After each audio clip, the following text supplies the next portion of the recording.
नमस्कार दोस्तों, आज के टॉपिक में मैं जिस बारे में बात करने वाला हूं वो है प्लेसिबो इफ़ेक्ट। आपने कई बार जो पढ़े लिखे लोग हैं उन्होंने ये पढ़ा होगा कि जो प्लेसिबो इफ़ेक्ट है वो होता है। असलियत में दोस्तों आज मैं इसी के ऊपर बात करने वाला हूं कि आखिर में प्लेसिबो इफ़ेक्ट क्या होता है और इसके दो एस्पेक्ट जो हैं, दो इसके जो पहलू हैं, उन दोनों पहलुओं के ऊपर मैं बात करूंगा। पहला जो पहलू है वो मेडिकल पार्ट का पहलू है, जहां पर हम दवाओं और अपने शरीर को ठीक करने के जो है साइंस को, विज्ञान के ऊपर बात करेंगे। दूसरा जो इसका पहलू है, मैं उस स्पिरिचुअल और आध्यात्मिक पहलू के ऊपर भी बात करूंगा कि उसमें प्लेसिबो कैसे काम करता है।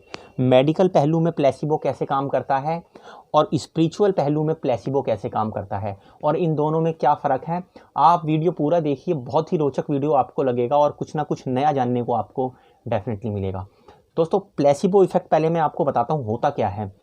ऐसा हुआ कि जब ये एलोपैथिक जो है विज्ञान का जब जो है विस्तार होना शुरू हुआ, तो दवाइयाँ जो है एलोपैथिक, जो केमिकल बेस्ड जो दवाइयाँ थी वो बननी शुरू हुई। तो उनको बनाने के लिए जो है वो दवाओं के जो संस्थान जो अलग अलग देशों में बने, उन्होंने एक कुछ जो है पैरामीटर और कुछ नियम निर्धारण शुरू करे कि किसी भी दवाई को मान्यता देने के पहले जो है उनके कुछ ट्रायल होने चाहिए। वो ट्रायल कई तरह के हो सकते थे दोस्तों। उन ट्रायलों में जो है अलग अलग लेवल पर छोटे लोगों के समूह को, बड़े लोगों के समूह को, जानवरों पर अलग अलग तरह से उन दवाओं के ट्रायल किए जाते थे और उन ट्रायल के बेस पर उस दवा की एफिकेसी, सेफ्टी और दूसरे अलग अलग पैरामीटरों को जो है वो नापा जाता था। अब दोस्तों हुआ क्या कि जब इस तरह के ट्रायल मनुष्य पर होने लगे, तो इन ट्रायल के दौरान जो है वो साइंटिस्टों को, वैज्ञानिकों को और डॉक्टरों को जो है एक बड़ा ही रोचक और आश्चर्यजनक पहलू जो है जानने को मिला। वो पहलू ये था दोस्तों कि जब हम किसी भी दवा का निर्माण करते हैं तो उस दवा का निर्माण करने पर क्या होता है कि वो दवा जो है शरीर के ऊपर जाके काम करती है। लेकिन दोस्तों इसमें एक ट्रायल करके वैज्ञानिकों ने शुरू में देखा, तो उस ट्रायल के बारे में मैं बताना चाहता हूँ कि वो ट्रायल क्या था। दरअसल इसमें क्या होता है दोस्तों कि एक तरफ जो है वो दवा को लिया जाता है जिसे हम बोलते हैं ड्रग, और दूसरी तरफ जो है कुछ भी ऐसा पदार्थ लिया जाता है जो दवाई नहीं होती, नॉन ड्रग जिसे बोला जाता है। अब दोस्तों इसमें किया क्या जाता है कि एक मरीजों के समूह को ये दवा दी जाती है। मान लीजिए आप 100 मरीजों को जो है वो दवा दी गई और 100 मरीजों को जो है वो कुछ भी ऐसा सब्सटेंस दिया गया जो दवा की तरह दिखता है या दवा की तरह नहीं दिखता है, पर ये बता के मरीज को वो दिया जाता है कि ये दवा ही है। तो 100 मरीजों को जो है वो दवा नहीं दी गई, दवा के रूप में कुछ और चीज़ दी गई। आप मान लीजिए वो चीनी दिया गया या कुछ और खाने पीने की चीज़ दे दी गई, पर मरीज को ये आभास नहीं होने दिया गया कि उसको वो दवा नहीं दी गई है। तो दोस्तों जब इस तरह का एक्सपेरिमेंट मरीजों पे किया गया तो वैज्ञानिकों को जो है वो एक आश्चर्यजनक रूप से एक परिणाम मिलने शुरू हुए कि ऐसा मिला कि मैं आपको सिर्फ एक अप्रॉक्सीमेट वैल्यू बता रहा हूँ कि जो नॉन ड्रग जो थी, ऐसे मरीजों को जिनको दवा नहीं दी गई थी, सिर्फ ये बताया गया था कि उनको दवा दी जा रही है, तो उसमें भी 50% जो तकरीबन मरीज थे वो ठीक हो गए।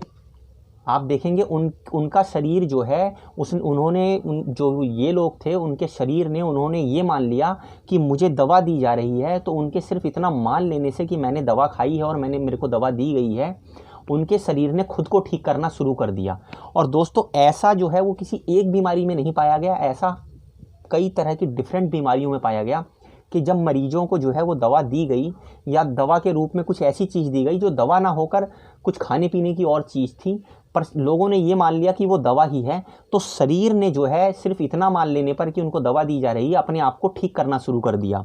और जब शरीर अपने आप को ठीक करना शुरू कर देता है तो ये इस इफ़ेक्ट को जो है वो प्लेसिबो इफ़ेक्ट कहा जाता है कि हमें पता नहीं है कि ऐसा क्यों हो रहा है कि कुछ लोग जो है वो सिर्फ इतना मान लेने पर कि उनको दवा दी जा रही है, उनका शरीर जो है वो अपने आप को ठीक करने लगता है।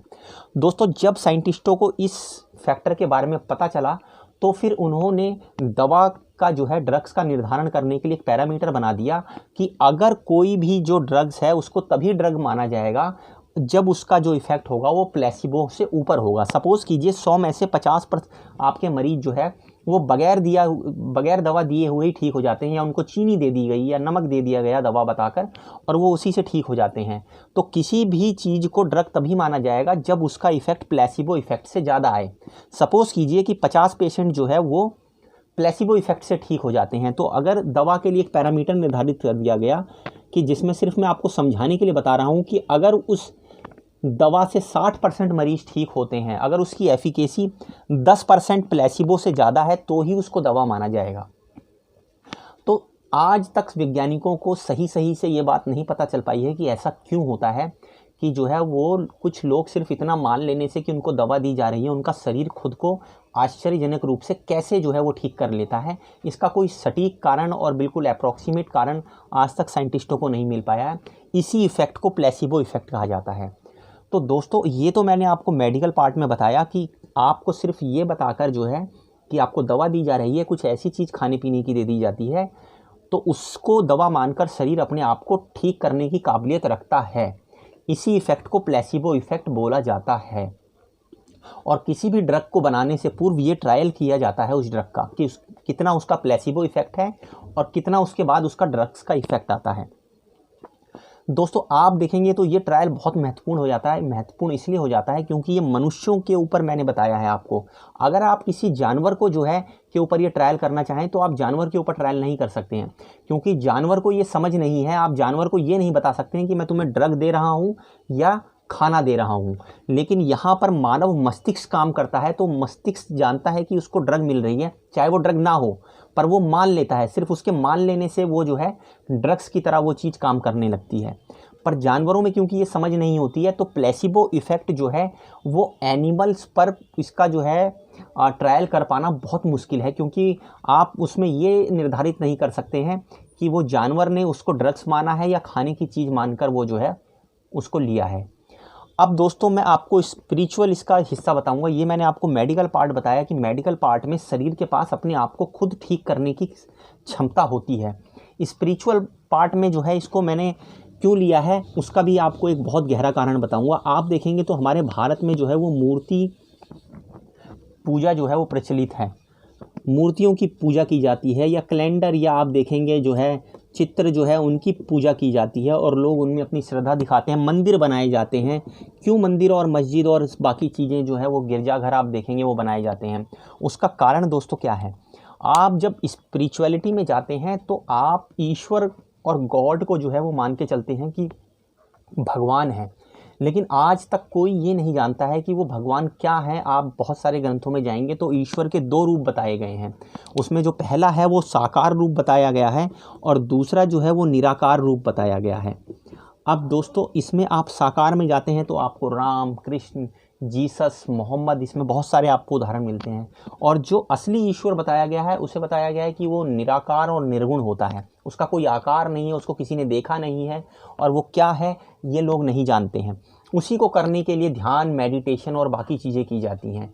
तो दोस्तों यहाँ पर अगर आप स्पिरिचुअल प्रोसेस भी करते हैं तो स्पिरिचुअल प्रोसेस में जो गुरु बनाने की प्रथा है वो इसी प्लेसिबो इफ़ेक्ट से क्रिएट हुई है। जब आप किसी व्यक्ति को, किसी मूर्ति को, किसी चित्र को ये मान लेते हैं कि ये ईश्वर है, मेरा गुरु है, तो आपका शरीर उसी प्रकार से रिएक्ट करने लगता है। आपके शरीर में प्लेसिबो इफ़ेक्ट होने लगते हैं और आपके जो है आसपास के वातावरण में भी वैसे ही परिवर्तन होने लगते हैं, क्योंकि आपका मस्तिष्क ही आपको जो है आपके आउटर वर्ल्ड से कनेक्ट करता है और सारी चीज़ें जितनी भी होती हैं वो मस्तिष्क के कारण ही होती हैं। तो एक बार आप जब स्पिरिचुअल प्रोसेस में ये मान लेते हैं, ये विश्वास कर लेते हैं कि ये मूर्ति या ये व्यक्ति मेरा गुरु है या ये ईश्वर है या ये चित्र जो है वो करता है। आप देखेंगे इसमें अलग अलग तरह की मान्यताएं हैं। कुछ लोगों की असीम श्रद्धा जो है वो किसी स्पेशल टाइप के भगवान के प्रति हो जाती है, किसी व्यक्ति के प्रति हो जाती है, जिनको लोग जो है वो ब्लाइंडली फेथ उनके ऊपर करने लगते हैं और उनको उसके परिणाम स्वरूप जो है वो चमत्कारिक परिणाम भी प्राप्त होते हैं। वो कारण यही होता है दोस्तों, क्योंकि शरीर उसी तरह से रिएक्ट करने लगता है। उसके रिएक्ट करने के कारण जो है वो अपने आसपास के वातावरण में और शरीर में उसी तरह के बदलाव होते हैं। तो दोस्तों आप स्पिरिचुअल प्रोसेस में और मेडिकल प्रोसेस में दोनों में ही जाकर देखेंगे तो कुछ लोगों के पास जो है वो असीम क्षमता जो है प्राप्त होती है अपने आप से ही, उसी प्लेसिबो इफ़ेक्ट के कारण। स्पिरिचुअल प्रोसेस में जो लोग ये बोलते हैं कि हमने किसी ईश्वर के दर्शन किए हैं, हमें ऐसा आभास हुआ है, अपने अलग अलग आभासों को बताते हैं, वो इसी प्लेसिबो इफ़ेक्ट के कारण होता है। मूर्तियों का पूजन इसी प्लेसिबो इफ़ेक्ट के कारण होता है। अगर आप एक बार नकारात्मकता में चले जाते हैं, आप ये मान लेते हैं कोई भी जो है सत्ता इस विश्व में नहीं है, तो जाहिर सी बात है कि आप जो है वो गलत कामों की तरफ भी मुड़ जाएंगे। लेकिन अगर आप ये श्रद्धा रखते हैं कि ईश्वर है और वो सारी चीज़ें ठीक करने की काबिलियत और क्षमता रखता है, तो आपकी असीम श्रद्धा एक मूर्ति पे, एक चित्र पे, एक मंदिर पे या एक गुरु के प्रति हो सकती है, और वो आपको इतनी शक्ति और इतनी ताकत जो है वो दे सकती है आपके शरीर को कि आपके जो है वो अंदर कई तरह के परिवर्तन हो सकते हैं जो सकारात्मक हो सकते हैं और आपको उस तरफ ले जा सकते हैं जिन चीज़ों को आपकी ज़रूरत है या जो आप अपने मन में चाहते हैं, जिन चीज़ों को, वो आपको प्राप्त होने लगती हैं। इसमें प्लेसिबो इफ़ेक्ट का ही बहुत बड़ा रोल होता है। दोस्तों, आशा करता हूँ कि इस वीडियो में मैंने आपको कुछ नई जानकारी दी होगी। अगले वीडियो में मैं किसी और नए टॉपिक के साथ मिलूँगा। धन्यवाद।